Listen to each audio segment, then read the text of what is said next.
Salut Laz, donc aujourd'hui on se retrouve pour un nouveau YouTube de Biostat. Et aujourd'hui on va se pencher sur le deuxième chapitre de Biostat où on va parler d'intervalles de fluctuation et d'intervalles de confiance. Alors pour cette partie on va s'intéresser aux intervalles de fluctuation. Donc vous avez peut-être remarqué que quand on interroge plusieurs groupes de personnes sur le même sujet, les résultats ne sont jamais exactement les mêmes. Ce phénomène, on appelle ça la fluctuation d'échantillonnage. On va utiliser donc ce qu'on appelle un intervalle de fluctuation quand on veut estimer une valeur dans un échantillon donné à partir des données de la population. Donc quelque chose qui est important à savoir par rapport à ça, c'est que plus les échantillons sont grands, plus la moyenne M donc de l'échantillon sera représentative de la moyenne mu de la population. Ce qui est assez logique parce que plus on a de personnes, plus on aura des réponses diversifiées et larges, donc plus ça sera représentatif. Pour appliquer ce principe, on va faire un petit exercice où on va parler des pompiers. Donc quand les pompiers sont confrontés à une situation d'urgence, souvent ils interviennent pour des arrêts cardio-respiratoires. Donc on va estimer, à partir des données de la population nationale, on va estimer qu'un pompier aura 50 interventions pour ACR, donc arrêt cardio-respiratoire, au cours de sa carrière, avec un écart type de 10, donc c'est sigma qui est ici. Donc les 150 interventions, ça fait la moyenne. Donc on souhaite savoir si cette estimation, qui est du coup au niveau de la population, se vérifie sur un échantillon de 65 pompiers au niveau d'une caserne locale à Caen. Donc du coup, si on analyse l'énoncé, on a la moyenne nationale donc de la population mu qui vaut 150, l'écart type qui vaut 10, et donc nous on va l'appliquer sur un échantillon de 65 personnes. Comme c'est supérieur à 30, on va travailler sur un grand échantillon. Donc, la formule pour calculer un intervalle de fluctuation sur un grand échantillon, c'est du coup la moyenne plus ou moins z alpha sur 2, donc la valeur seuil, fois donc en haut du coup on a l'écart type divisé par la racine carrée de l'effectif de l'échantillon qu'on cherche à estimer. Alors du coup, si on applique la formule, on se retrouve avec un grand écart comme ça. Donc il faut juste reprendre chaque élément avec une fois moins pour la première partie de l'intervalle et une fois plus pour l'autre partie. Et donc on se retrouve, une fois qu'on a tout appliqué sur notre calculatrice, avec un intervalle de fluctuation qui va de 147,57 à 152,43. Donc du coup, pour les pompiers de la caserne de Caen, on peut estimer que le nombre d'ACR sur lesquels ils vont intervenir pendant leur carrière sera entre 147,57 et 152,43. Au niveau national, il est estimé que 65% des victimes d'un arrêt cardiaque récupèrent si elles bénéficient d'une intubation par le SMUR, c'est-à-dire le service mobile d'urgence et de réanimation. On souhaite savoir, sur un échantillon de 42 victimes, combien se remettront de leur arrêt cardiaque. Alors du coup, pour cet exercice, on ne va plus chercher à déterminer une valeur, un nombre d'occurrences particulier, on va chercher à estimer un pourcentage.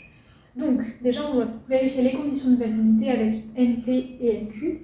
Donc NP, c'est l'effectif de l'échantillon, donc ici 42, avec le pourcentage qu'on a obtenu sur la population, ce qui nous fait de 27,3, ce qui est bien supérieur à 5, donc de ce côté-là, c'est bon.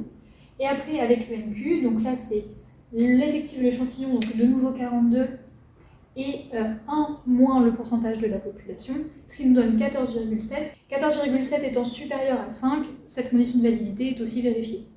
Donc ensuite, on applique notre formule. Donc cette fois-ci, c'est le pourcentage de la population plus ou moins notre valeur seuil, et après on multiplie par la racine carrée de P fois Q divisé par l'effectif. On applique, donc pour avoir nos deux bandes d'intervalles avec plus et moins, ce qui nous donne un intervalle entre 0,51 et 0,79. Du coup, on peut déduire que par rapport à notre échantillon, on peut estimer que entre 51% et 79% des victimes vont récupérer après leur intervention. On peut essayer, à partir du pourcentage, de connaître le nombre de victimes récupérées, donc vraiment avoir un nouvel effectif finalement. On va appliquer les pourcentages au nombre de sujets. Donc on fait d'abord 0,51 fois notre effectif de l'échantillon, c'est-à-dire 42. Et on va pouvoir faire la même chose avec 0,79.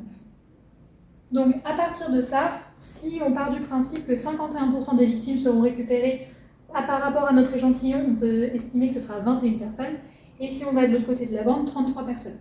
Donc au final, à partir de l'échantillon qu'on a sélectionné, on peut se dire qu'on pourra récupérer après intervention entre 21 et 33 personnes. Donc maintenant, on va parler des estimations statistiques. Donc en fait, c'est une technique qui va nous permettre de trouver une valeur qui est inconnue dans la population à partir d'un échantillon. Donc en fait, comme on le voit sur le schéma, on va avoir notre population d'études dans laquelle on va extraire un échantillon. Et grâce à cet échantillon, on va pouvoir faire des calculs et du coup extrapoler à notre population pour avoir une idée des valeurs. Du coup, on a deux types d'estimations possibles. On a l'estimation ponctuelle, donc là on va estimer un paramètre inconnu par une seule valeur. Donc juste si par exemple on estime une estimation ponctuelle d'une moyenne, juste on va avoir une moyenne. Alors que l'autre type, c'est une estimation par intervalle. Donc là, en fait, on va avoir un intervalle de valeurs parce qu'il y a on a intégré en fait un certain risque d'erreur. Et du coup, dans ces cas-là, l'intervalle, c'est l'intervalle de confiance parce qu'en fait, on part d'un échantillon et on cherche nos valeurs du coup dans la population. Ok, donc maintenant, on va passer à un petit exercice pour illustrer un peu tout ça. Je vais lire l'énoncé. Donc en fait, on a un hôpital qui souhaite étudier le temps moyen que les patients mettent pour obtenir le résultat de leur analyse sanguine. Donc on prend un échantillon de 10 patients qui a été sélectionné au hasard et on obtient certaines valeurs, donc les temps qu'ils ont mis pour obtenir les résultats. Donc déjà, ce qu'on fait dans un premier temps, quand on a ce genre d'énoncé, on peut marquer les valeurs qui sont importantes. Donc là, on sait qu'on a un échantillon de 10 patients. Donc on sait que n va être égal à 10. Et après, on a du coup nos valeurs dans l'échantillon. Donc là, en fait, on analyse un peu l'énoncé. Et ce qu'il faut chercher en premier, c'est dans quel type d'intervalle on va se trouver. Donc en fait, là, dans l'énoncé, on comprend qu'on a un échantillon. On va chercher du coup nos données dans la population. Donc on rappelle que quand on a d'abord nos données dans l'échantillon, ça va être un intervalle de confiance. Donc là, on est bien dans un intervalle de confiance et on va extrapoler à la population. Il faut savoir aussi si c'est un grand ou un petit échantillon. Donc pour ça, on s'intéresse au nombre de sujets dans l'échantillon. Et là, on voit que c'est 10. Et du coup, comme c'est 10, on sait que c'est inférieur à 30. Et donc quand c'est inférieur à 30, on est dans le cas d'un petit échantillon. Du coup, voilà, on est bien dans un intervalle de confiance sur petit échantillon. Et la chose à faire ensuite, ça va être de calculer notre moyenne. Pour calculer la moyenne, on va juste faire une estimation ponctuelle, comme on l'a expliqué juste avant. Et donc pour faire l'estimation ponctuelle, ce qu'on va faire, c'est calculer une moyenne toute simple en fait. Donc en fait, c'est la somme de nos x divisé par le nombre de personnes dans l'échantillon. Donc là, on a juste à additionner toutes nos valeurs qui sont dans l'énoncé et à diviser par le nombre de personnes, le nombre de sujets de l'échantillon. Ok, donc voilà, donc on additionne toutes nos valeurs, ce qui donne un total de 44 sur 10 et donc 4,4 heures. Donc là, c'est ce qu'on a fait une estimation ponctuelle. Donc on sait que la moyenne dans notre échantillon du temps d'attente pour avoir les analyses, c'est 4,4 heures. Donc là, du coup, le 4,4 heures, c'est une valeur qui va nous servir plus tard pour notre intervalle de confiance. Donc on peut le noter pour être sûr d'avoir une trace à côté. Donc maintenant, ce qui nous reste à faire aussi, c'est l'estimation ponctuelle de la variance. Donc pour la variance, la formule, c'est ça, 1 sur n-1, et entre parenthèses, somme des x carrés moins somme des x au carré divisé par n. Donc en fait, là, il ne faut surtout pas se tromper. Somme des x carré et somme des x au carré, c'est pas du tout la même chose, d'où les parenthèses. En fait, la somme des x au carré, c'est ce qu'on a calculé juste ici. En fait, c'est tous nos x, mais qui sont chacun mis au carré. Donc là, le 220, c'est 2 au carré plus 4 au carré, etc. Alors que somme des x au carré, c'est la somme des x, donc 44 qu'on a là, qu'on va mettre au carré. Donc il faut bien faire attention, c'est pas du tout la même valeur. Donc du coup, on remplace nos valeurs par, nos trucs par nos valeurs, et on trouve 2,933 pour la variance. On peut passer au calcul de l'intervalle de confiance, parce qu'on a tout ce qu'il nous faut pour faire le calcul. Donc du coup, là, la formule pour l'intervalle de confiance, c'est celle-là, pour un petit échantillon. Donc on a la moyenne, plus ou moins la valeur seuil qui ici est t avec n-1 alpha sur 2, multiplié par la racine carrée de la variance divisée par n. Donc ne pas oublier de mettre la variance, en fait la variance qu'on a calculée juste avant, c'est bien s au carré. Donc ne pas oublier de la mettre sous la racine, sinon ça ne donne pas le même résultat.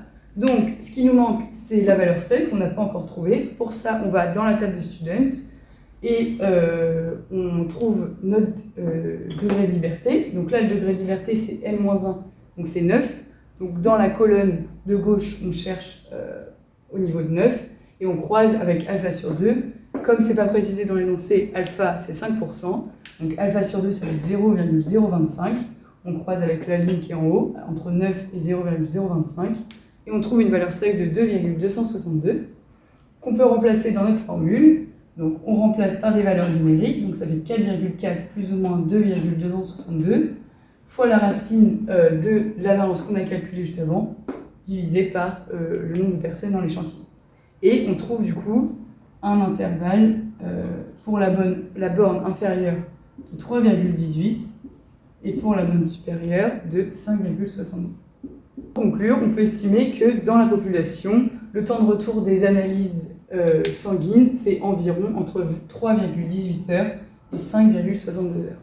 Ok, donc on va passer au deuxième exercice. Donc pareil, je vais relire l'énoncé. Donc là, c'est un hôpital qui veut savoir quel pourcentage de patients jugent que leurs analyses sont rapides. Donc rapide, c'est considéré en dessous de 4 heures. Et on a un échantillon de 200 patients qui a été interrogé. Et 130 ont répondu que leur résultat était rapide. Donc là, on analyse un peu l'énoncé comme au premier exercice. On voit qu'on est dans un intervalle de confiance. Pourquoi ? Parce que, pareil, on part d'un échantillon et on va extrapoler nos données sur la population. Et ce qu'il nous reste à savoir, c'est si on est dans un grand ou petit échantillon. Donc là, on voit qu'on a un échantillon de 200 patients. Donc si on analyse l'énoncé, on voit qu'on est toujours dans un intervalle de confiance parce qu'on a bien, on part d'un échantillon, donc l'échantillon de 200 patients, et on va extrapoler ces données pour l'avoir sur la population. Donc toujours un intervalle de confiance. Cette fois-ci, c'est pas une moyenne, mais c'est bien un pourcentage. Donc on peut noter les données importantes qui sont que n c'est égal à 200, 130 qui ont répondu que le résultat était rapide. Du coup, pour ce type d'intervalle, en fait, les conditions de validité, elles se calculent aux bornes de l'intervalle, mais du coup, après le calcul de l'intervalle. Donc on va directement passer au calcul et on fera les conditions de validité ensuite. Du coup, comme pour l'exercice précédent, il faut commencer par calculer le pourcentage, parce que là, on nous a dit qu'il y avait 130 qui considéraient que le résultat était rapide, mais on n'a pas vraiment une estimation ponctuelle du pourcentage, donc c'est ce qu'on va faire.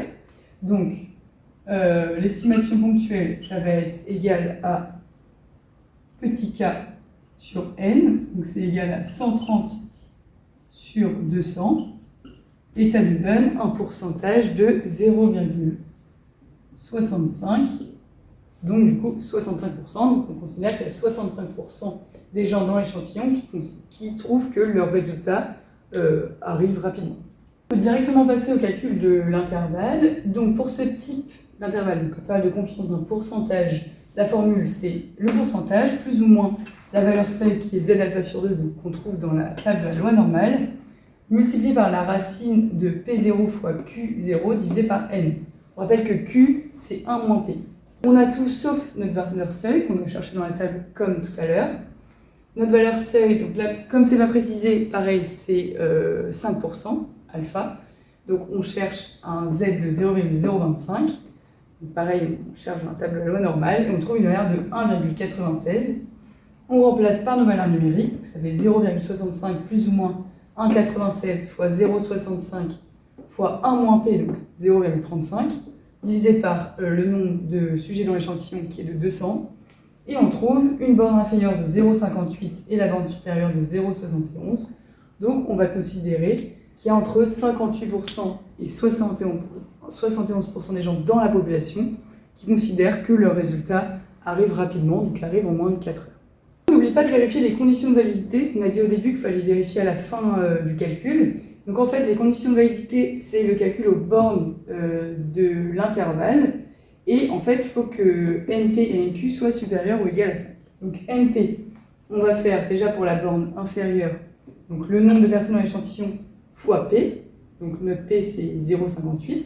Donc 0,58 fois 200 qui est égal à 116. On fait pareil avec NQ, donc NQ qui est 1 moins P, donc là on va faire 1 moins 0,58. Et donc on multiplie par 200 aussi, on trouve 84. On fait pareil avec la borne supérieure et on trouve 142 et 58, on voit que les quatre calculs sont supérieurs ou égaux à 5, et donc c'est bon, les conditions de validité sont respectées. Et si vous voulez aller plus vite, vous prenez le plus petit que vous avez, et vous le multipliez par 200, comme ça vous savez que si même avec le plus petit pourcentage, vous avez supérieur ou égal à 5, bah, c'est que les autres aussi. Cette technique, il faut bien faire avec les 4 valeurs. Donc, par exemple, là, la plus petite valeur, c'était pas 0,58 ou 0,71, c'était bien 0,29. Donc voilà, si vous vouliez aller plus vite, vous faisiez 0,29 fois 200, vous trouviez donc 58, et vous saviez que forcément, les 3 autres valeurs allaient être supérieures ou égales à 5. En fait, là, des fois, dans certains exos, ils peuvent vous demander le nombre de patients, parce que donc là, on trouve un pourcentage, donc entre 58% et 71% de patients. Mais si vous voulez un nombre vraiment fixe, donc il vous suffit d'appliquer, de multiplier le pourcentage par le nombre de personnes dans l'échantillon, donc faire 58% de 200. C'est le calcul qu'on a fait là, donc on trouve un total de 116 patients. Et pareil pour les 71% qu'on multiplie par 200, on trouve 142. Donc en fait, il y a entre 116 et 142 patients qui trouvent que leurs analyses sont obtenues rapidement.